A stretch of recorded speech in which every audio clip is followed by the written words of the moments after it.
Now, yes, we are down to our final speaker, and he's one that barely needs an introduction. If you've ever been on YouTube, you know exactly who Aaron Ra is. He's the president of Atheist Alliance of America. He hosts the Ramen Godcast podcast, and he's the director. I know, I'm zoning here. Explorer Project. He's also the producer of Living Science Lessons, a classroom supplement series teaching biology to middle school students. Let's give a huge welcome for the first appearance in Sacramento, Aaron Ra.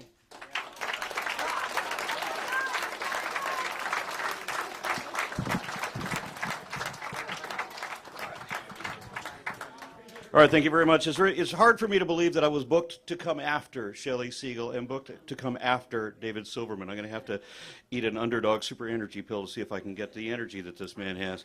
I'm here. There's a lot of good books, and if you read it all, if you got time to do that, there's a lot to look at. But I'm here to peddle mine, and I want to give a little bit of a background on it. See, there's an opening. There's a conversation of sorts in the first couple of pages, and a lot of people may have some questions about what am I referring to these couple pages. Well, the idea for this, and the thing that changed my life really, was a conversation that I had with somebody that was upset that I was wearing a Darwin Fish t-shirt. And she says, "You can't prove evolutionism." I said, "Well, the very fact that you call it that betrays the problem. But then I can actually teach evolution." She goes, "Well, prove it then." I said, "Well, I can't prove it standing here in the parking lot of a Dairy Queen, but if you give me time, I will create a presentation that will present the facts in a way that you can understand." And she says, "You can't prove evolution because you'd have to prove that there is no God." And I said, "Well, whether God exists or not is irrelevant." And she staggered backward at that thought, because that is actually the first foundational falsehood of creationism. The idea that you either have to accept God as meaning the Bible, meaning that they can't distinguish doctrine from deity, that they may as well worship a book, because if you disprove the Bible, you disprove God. Right? They are one and the same. Right? You have to either hold this all or nothing belief, or you have to, if you're going to accept science at all, then you have to reject God, which is a false dichotomy. Now, we know that many of the leading voices, the pioneers of evolutionary biology, have been religious believers, and some of the voices, like the star witness in Kitzmiller versus Dover, Kenneth Miller, he was a traditional Catholic. So you can have the science, you can have the superstition, and you can do both. You don't have to have this false dichotomy. That's what makes it a falsehood. And I want to tag on to what Silverman said a little while ago. I mean, a lot of these scientists say that, you can't, it's something that science can't test for God, can't verify God, can't indicate God, can't falsify God, can't prove there is no God. So science can't say anything about God. Right? And when I recorded the audiobook with David Smalley in Dogma Debate Studios, he contested me on this, and he said that there are some scientists, like Victor Stenger, for example, who say that one thing that science can say about God is that there's no support for that hypothesis. Because even if you meet a scientist who is himself a believer, they have to concede at least that much. But Stenger didn't stop there. He says that there's no value to that hypothesis either. Right? Because there's no epistemological value, there's no scientific value. And Stenger went on and said that God is a meaningless concept because it is undefined and undeterminable and unfalsifiable and literally immaterial with no reason to believe it. And I would add that there are several good reasons not to. Right? So he said that there are the scientists that say that you can't prove that there is no God. And so people would tell me that you can't say that there's no God because we don't really know. Right? Don't we? When I was debating Pastor Bob Enyart of Denver Bible Church, he said that he started this game where, there's no absence of evidence isn't evidence of absence, and you can't prove there is no God because you haven't looked everywhere, you don't know everything out, don't have all knowledge and all that. And I could see where he was going with that. So I said, well, just answer me this. Are there leprechauns? And I expected, that he was going to realize where I was going and play the stupid game, but he didn't. He just said, no, there's no leprechauns. How do you know? Have you looked everywhere? I mean, have you been to the end of the rainbow?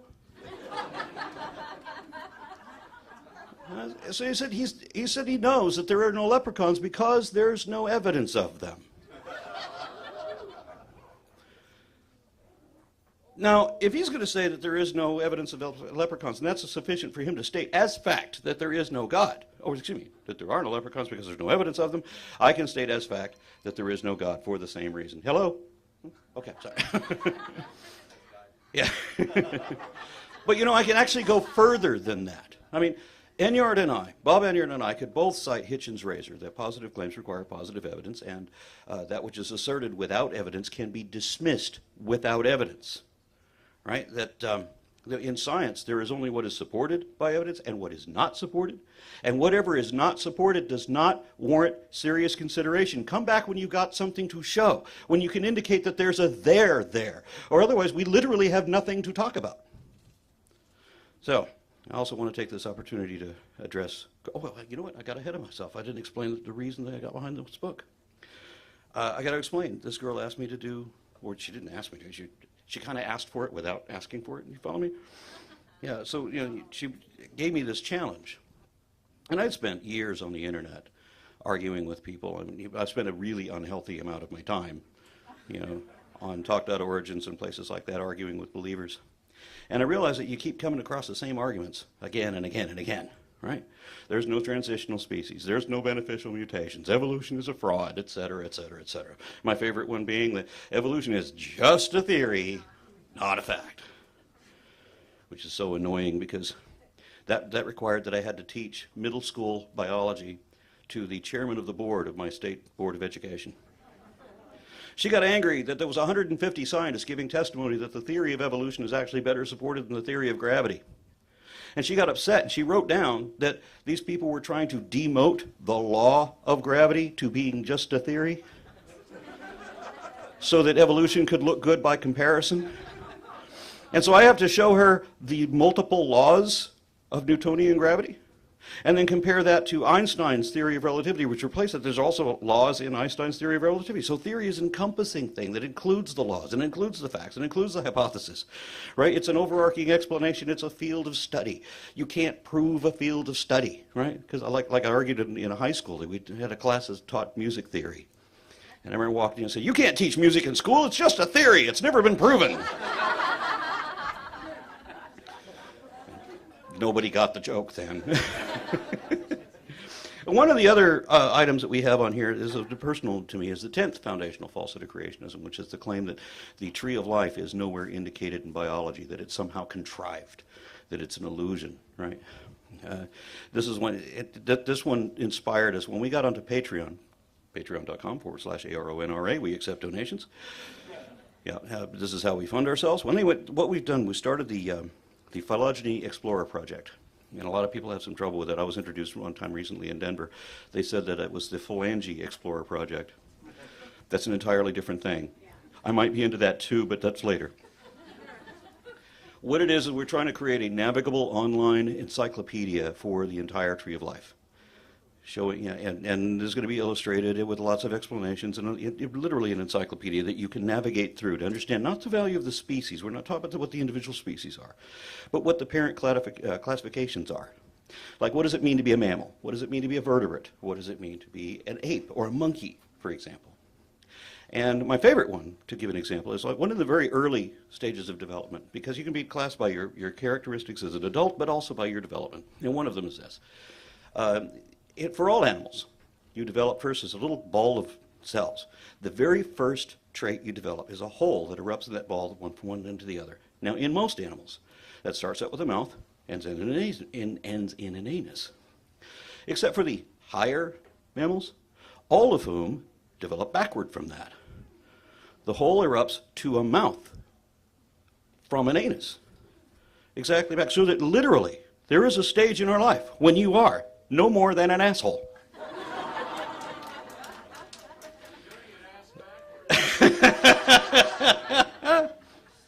Exactly correct.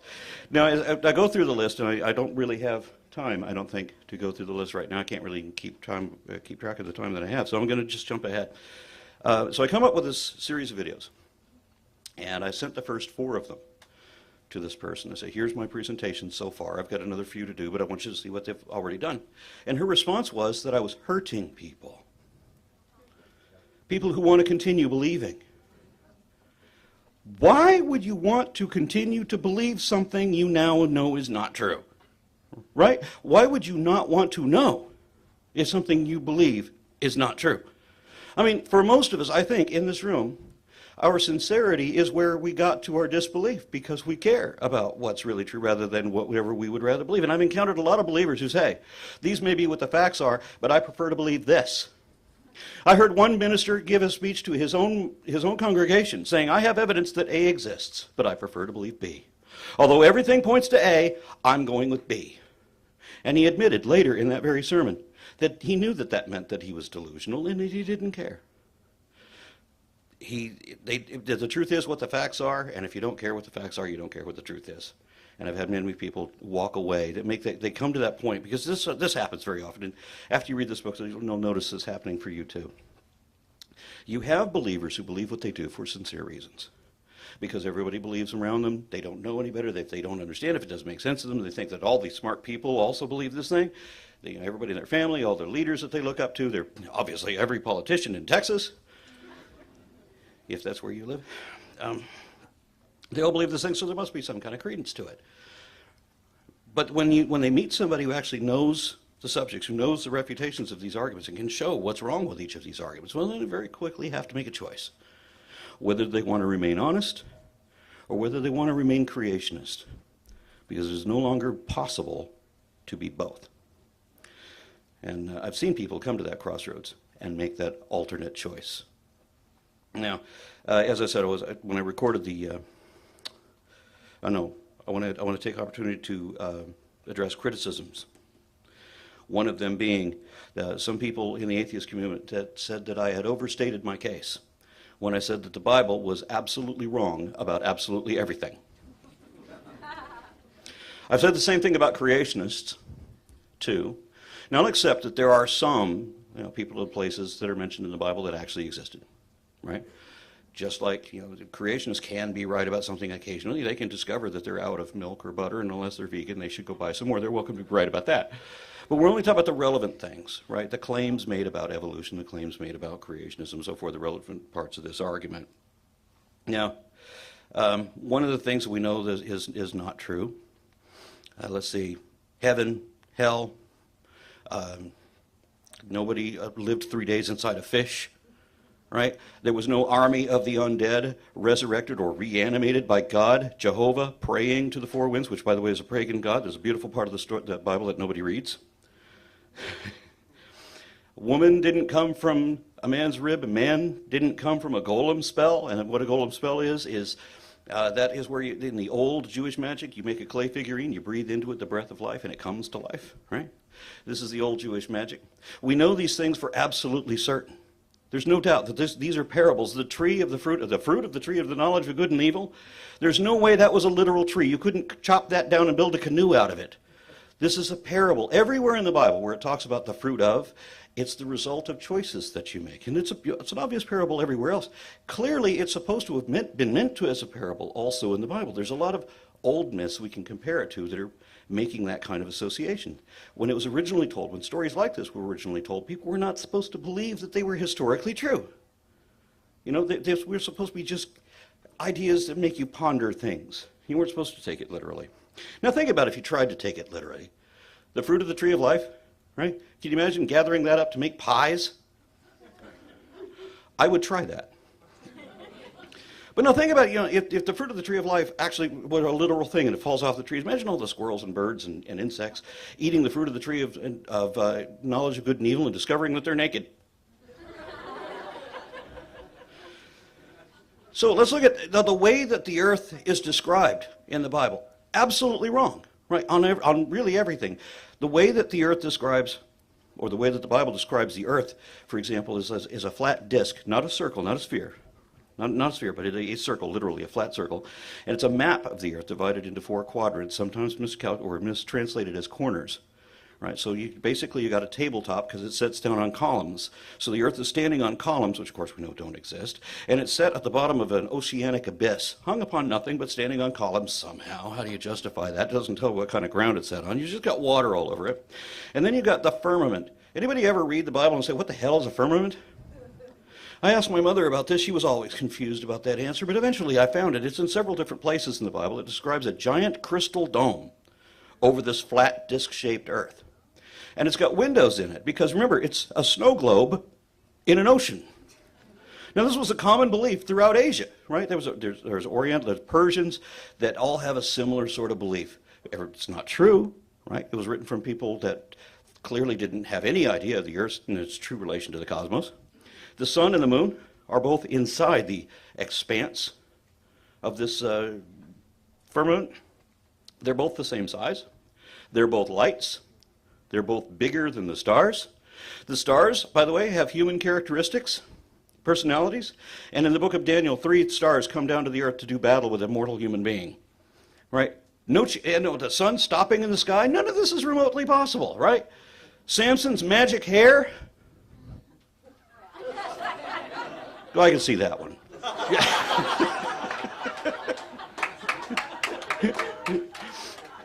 Now, this is not a hypothesis you're going to hear from anyone else. This is probably, I think, is my own pet one. But there is a kernel of truth in the story of the Tower of Babel, one of the most ridiculous stories in the Bible. And let me tell you what it is. The tower is real. The foundation of it really exists right in Babylon, right where you expect it to be. It was begun by Hammurabi around 1750 BCE. When the Mesopotamian Empire collapsed, the project stopped. And Nebuchadnezzar picked it up again, 650 BCE or thereabouts. Couldn't finish it either, right? But there it is. Now, when Hammurabi started this, way back when he did, the Mesopotamian Empire was the most advanced society on earth. They had just invented syllabic text, so they had the only real writing on earth. And they had formal schools teaching classrooms full of children, just like today, to read and write in cuneiform, which is pressing letters of a sort into clay tablets, which would then be baked into permanent documents. Now, when the Mesopotamian Empire collapsed, the schools closed. And if you remember what the story told, the people lost the ability to understand what they're saying. Right? Well, now they've got tens of thousands of documents that we eventually found in Ashurbanipal's library, dating back to 2250 BCE and older. We don't know how much older than that, but down to at least 3,000. We know people were telling these stories. Some of these stories we've been able to date precisely. So they lost the ability to understand the stories. And those old stories that they now had had cast in stone that they no longer understand how to read and write cuneiform are now kept alive in oral tradition, being repeated again and again and again by different tribes.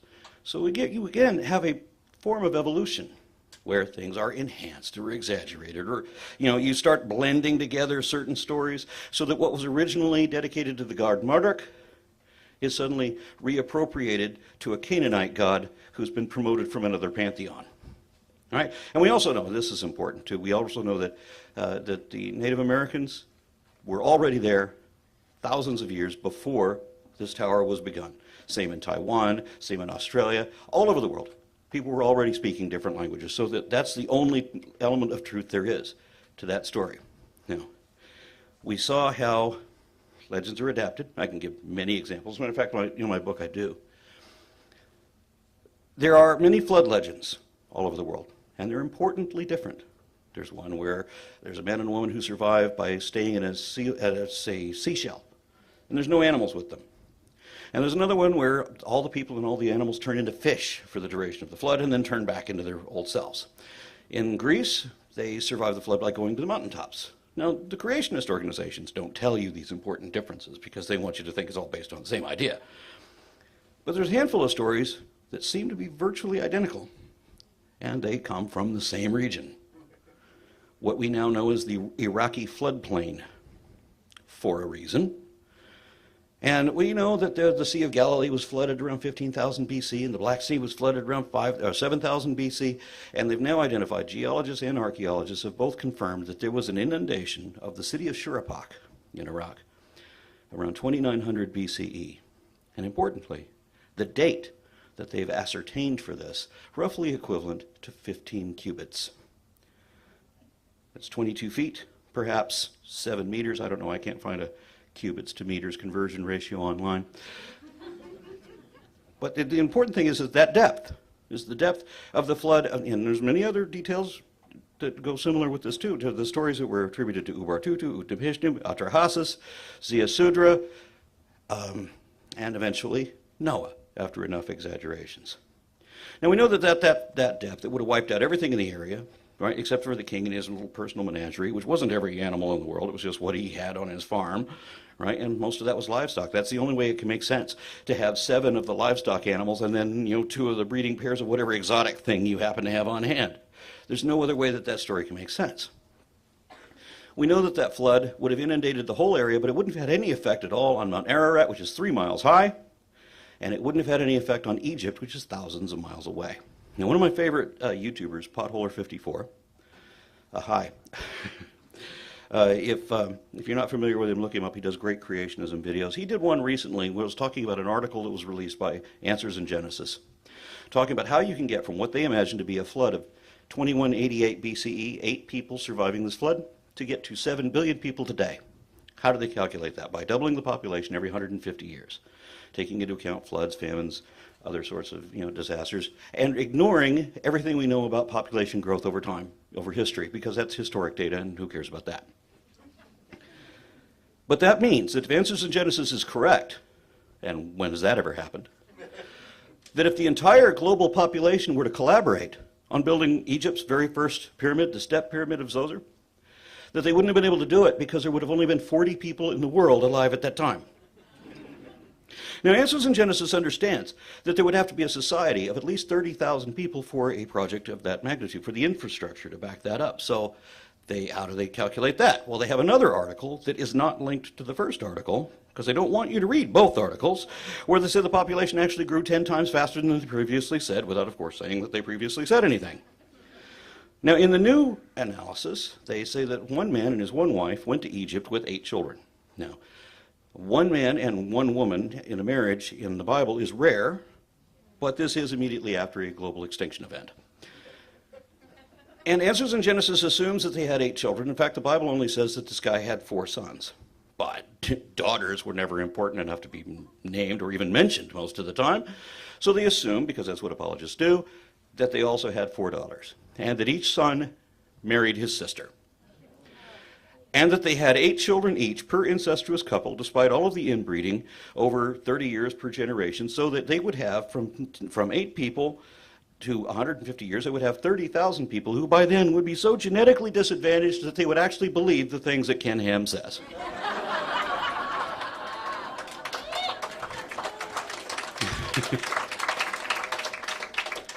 There's another problem with that, of course, is there's a lot of other things that they fail to take into account. One of the many mistakes or omissions that they made with their calculation of population was having to do with the Exodus, which is another thing we know didn't happen, right? It's a surprising thing. Experts in biblical history can't be sure if there was a David or a Solomon, or even if there was a Jesus, right? But we know there was no Adam and Eve. We know there was no Moses either, and that blows the whole out of everything, right?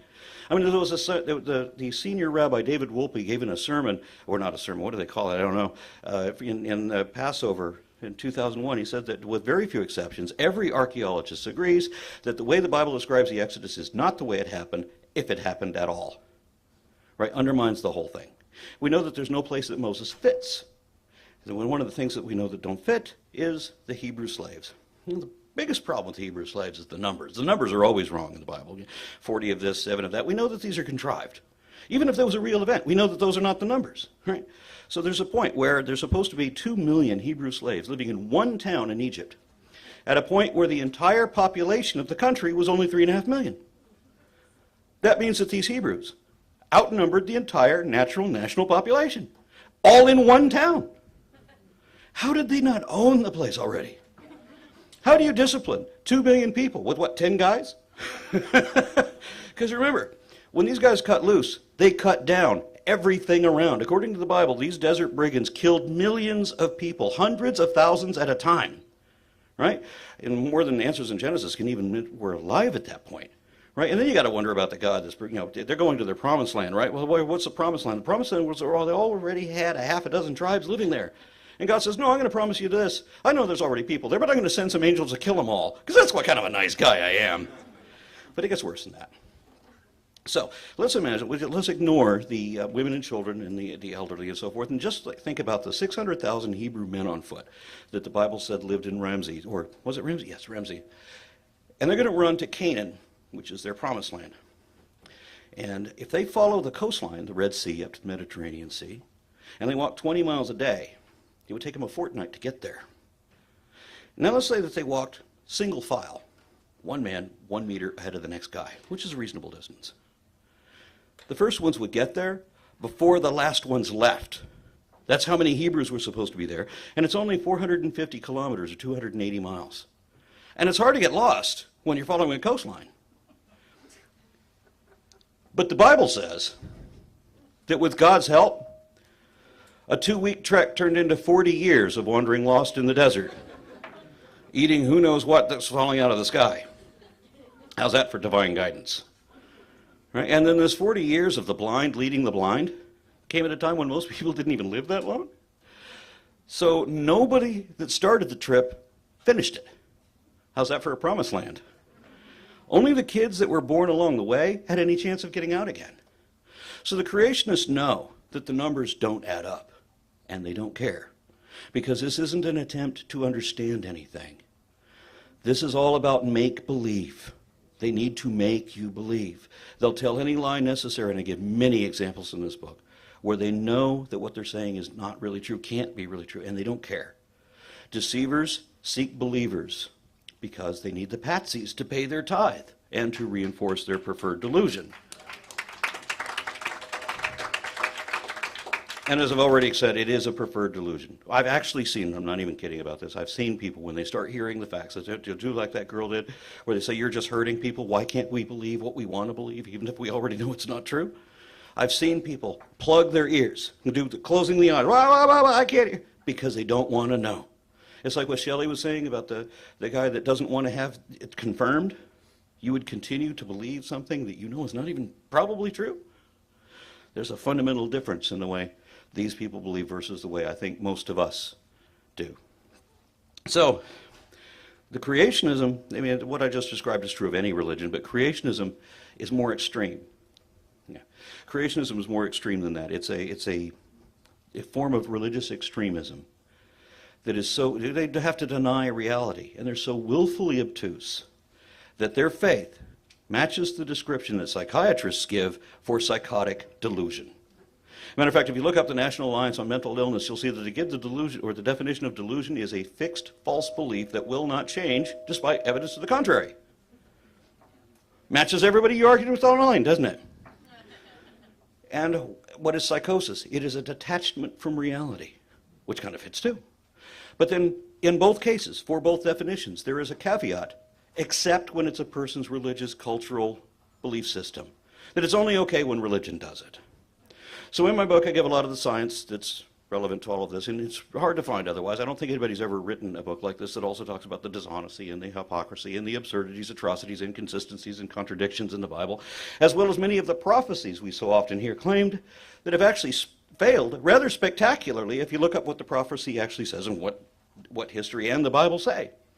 So the purpose of this is to provide a biological and theological reference to explain how to refute the fundamentalists' favorite fallacies in their attack on the sanity of science and secularism. That's my presentation. The books are available in the lobby. Thank you very much.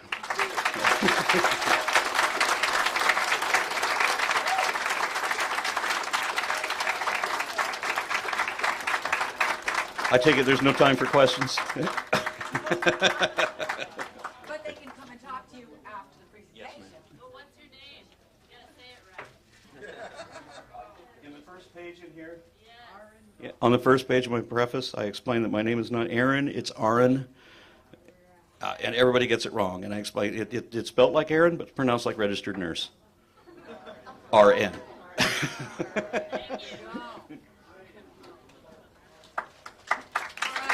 big hand for him. Thank you so much. All right. So here is what's going on here. I would like to thank our volunteers who worked so hard to make this entire weekend possible. I would also like to thank our sponsors. Applied Office On-Site Computer Training, Paul Story, the Original Motto Project, Reason Center, Humanist Association of the Greater Sacramento Area, No More in God We Trust, Freedom from Religion Foundation Greater Sacramento Chapter, Logical, Amy Pfaff Insurance Services, Central Valley Alliance of Atheists and Skeptics, Healthcare for All Sacramento, Foundation Beyond Belief, Center for Inquiry Los Angeles, Black Humanists and Nonbelievers of Sacramento, Sunday Assembly Sacramento. And I would also like to thank these champions for donating to support today's event. Joseph Morrow, Angela Garvey, Ian Garvey, David Noel, Nancy Sneed, Fran Evanesco, Kenneth Nahigian, Ruth Rizos, Sarah Tigert, Greg Martin, and anyone else who donated, especially those who supported us today.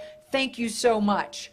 Thanks to the Secular Coalitions for California and America and everyone attending today's Secular Advocacy Day, which is not today, tomorrow. Thanks to Camp Quest West for providing our child care. I'm now going to do a first position plie. I will now come back up. Thanks to John Lucas and Rick Tracewell for our fantastic sound system. Our photographer, Matt Martin, and our videographer, Roger Zabke. Our local affiliates of the Secular Student Alliance and the organizers of local meetup groups from as far as Reno, San Diego, and the Bay Area. Reason Center for providing a home to many of our local groups. John Vandenberg for helping us attain 501c3 status and making your donations tax deductible. Where is he? He's here. Alan Levin for hosting our website for many, many years. Ray Howard, Elaine Tuskian Care, and Cordy Brothers for donating items to last night's and today's silent auction. Panera Bread, Holiday Inn, Hampton Inn, and Round Table Pizza for discounted food and lodging. And one more round of applause for all our speakers, entertainers, and authors.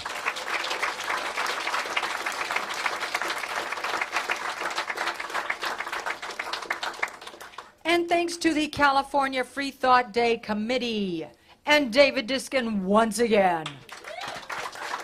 Thank you so much, Marie. How about that MC? How about that? Let's give her a round of applause for doing such a wonderful job. And I'm sorry that you didn't get a chance to see her perform. Well, she did that little ballet thing, but trust me, if you go to mariebain.com, much more than just the ballet thing. Amazing music. Her Kickstarter finishes tonight. I want to thank Sperry Commercial, without whom we would be wet and outside in the rain all day long. Let's thank them for doing this, letting us be here at no cost.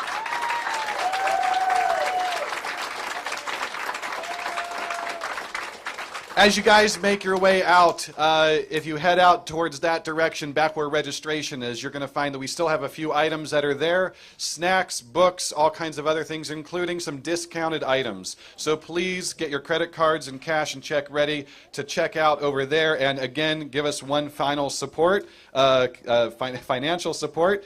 If you'd like to help, boy, could we use it. If nothing else, just grab your chair and stack it on other chairs or against other chairs. But if you can give us half an hour, then you can help us clean up a little bit and get things loaded and organized and all of that kind of stuff. And maybe if like 2 or 3 of you are free tomorrow morning, come see me because we could use that help as well. Oh yes, I have not forgotten about that. And don't forget that at 6 o'clock, in fact, probably in just a few minutes, I want you guys to head over to Reason Center, and we're going to get a march of people going that direction at 6 o'clock for their after party. They've got hors d'oeuvres and light snacks because they want to show off what an awesome community they have built for us, for the secular community here in Sacramento. Let's give a round of applause for the Reason Center. And as Randy said, I hope that all of you are able to join us tomorrow morning at the Capitol in room 127 at 8:30 in the morning. And I promise you, although it doesn't sound like a lot of fun to wake up and do that, it actually is kind of fun. And it is so important. I cannot stress enough how important it is to make sure that your elected officials know that you are secular and proud, right? Right. All right. And finally, I want to see all of you here and so many more next year, October 14th and 15th, 2017, for the 16th Annual Free Thought Day. Thank you, drive home safely, and have a wonderful day. And remember, hashtag... One more time, hashtag... Good enough. Have a good night.